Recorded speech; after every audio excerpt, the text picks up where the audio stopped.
వక్ఫ్ చట్టం పైన సుప్రీంకోర్టు కీలక తీర్పు ఇచ్చింది కదా, ఏం చెప్తున్నారు? ఇటు ముస్లిం సంఘాలు కావచ్చు, విపక్ష పార్టీలు కావచ్చు, అలాగే కేంద్ర ప్రభుత్వ పెద్దలు ఎలా స్పందించారు? నవీన్, వక్ఫ్ చట్ట సవరణ బిల్లు 2025కు సంబంధించి సుప్రీంకోర్టు కీలక తీర్పు ఇచ్చింది. ఇది మధ్యంతర తీర్పు అనే చెప్పొచ్చు.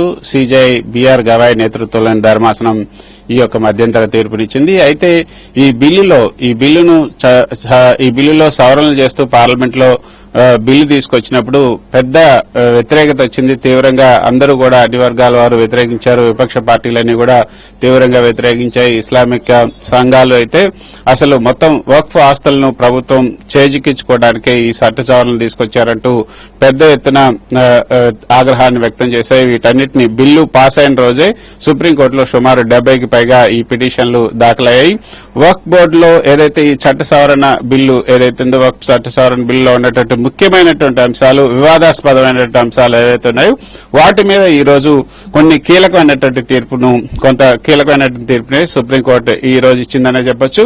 ముఖ్యంగా ఒక వ్యక్తి తనకు సంబంధించినటువంటి ఆస్తిని వక్ఫ్ కి దానం ఇవ్వటానికి ఆ వ్యక్తి ఖచ్చితంగా 5 ఏళ్ల పాటు ఇస్లాంని ఆచరించి ఉండాలి అన్న నిబంధన ఏదైతే ఉందో దానిపై మాత్రం స్టే ఇచ్చింది.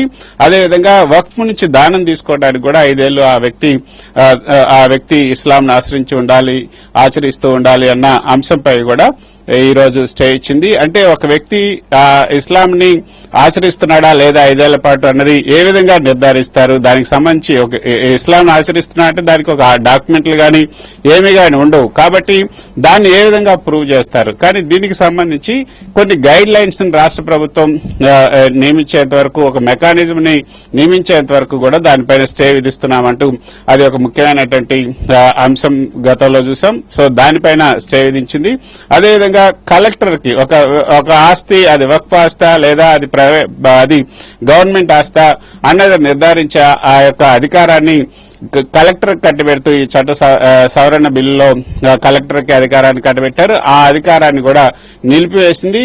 ఒక ఆస్తి ఎవరిది అన్న హక్కు, ఎవరిది అనే నిర్ణయాధికారాన్ని తీసుకునే ఆ హక్కు, అధికారం కలెక్టర్కి లేదు.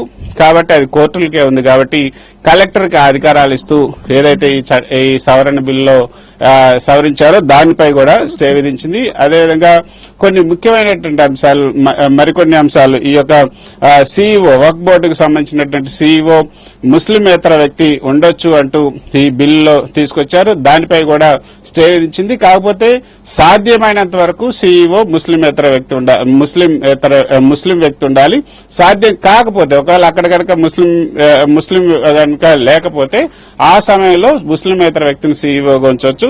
సాధ్యమైనంత వరకు కూడా ముస్లిం వ్యక్తిని సీఈఓగా ఉంచాలి అన్న ఒక నిబంధన అయితే సుప్రీంకోర్టు ఈ రోజు విధించింది. తర్వాత ఏదైతే స్టేట్ వక్ఫ్ బోర్డులో 3 కన్నా ఎక్కువగా ఈ ముస్లిమేతరులు సభ్యులుగా ఉండకూడదు.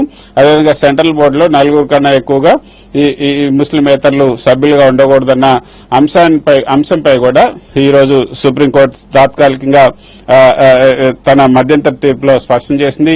కొన్ని సెక్షన్లు ఏదైతే సెక్షన్ 3(1)R లో ఉన్నటువంటి నిబంధన ప్రకారం ఒక వ్యక్తి 5 సంవత్సరాలు లేదా అంతకంటే ఎక్కువ కాలం ఇస్లాంని ఆచరిస్తున్నాడా లేదా అన్న ప్రశ్న నిర్ణయించడానికి రాష్ట్ర ప్రభుత్వాలు విధి విధానాలు రూపొందించేంత వరకు కూడా వక్ఫ్కి ఆ యొక్క భూమిని దానం ఇవ్వడానికి 5 సంవత్సరాలు ఇస్లాం ఆచరించే వ్యక్తి అయి ఉండాలి అన్న నిబంధనపై మాత్రం సుప్రీంకోర్టు స్టే ఇచ్చింది.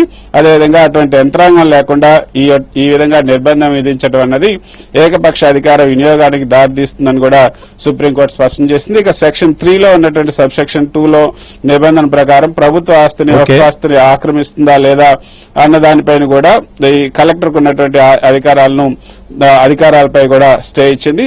ట్రిబ్యునల్ ద్వారా వివాదాలు ఈ యొక్క ఏదైతే ఇది వక్ఫ్ ఆస్తి అంటూ ట్రిబ్యునల్ తీర్పు ఇచ్చేంత వరకు కూడా ఆ వక్ఫ్ ఆస్తి పైన థర్డ్ పార్టీ ఇంట్రెస్ట్ ని క్రియేట్ చేయకూడదని కూడా ఈ రోజు ఇచ్చినటువంటి తీర్పులో చాలా స్పష్టంగా చెప్పింది. సో మొత్తానికైతే చట్టాన్ని అమలుకు సంబంధించి పూర్తి స్థాయిలో స్టే ఇవ్వడానికి మాత్రం సుప్రీంకోర్టు నిరాకరించింది. కొన్ని సెక్షన్ల అమలుకు మాత్రమే పాక్షికంగా స్టే ఇవ్వడం జరిగింది. Naveen, thank you Krishna.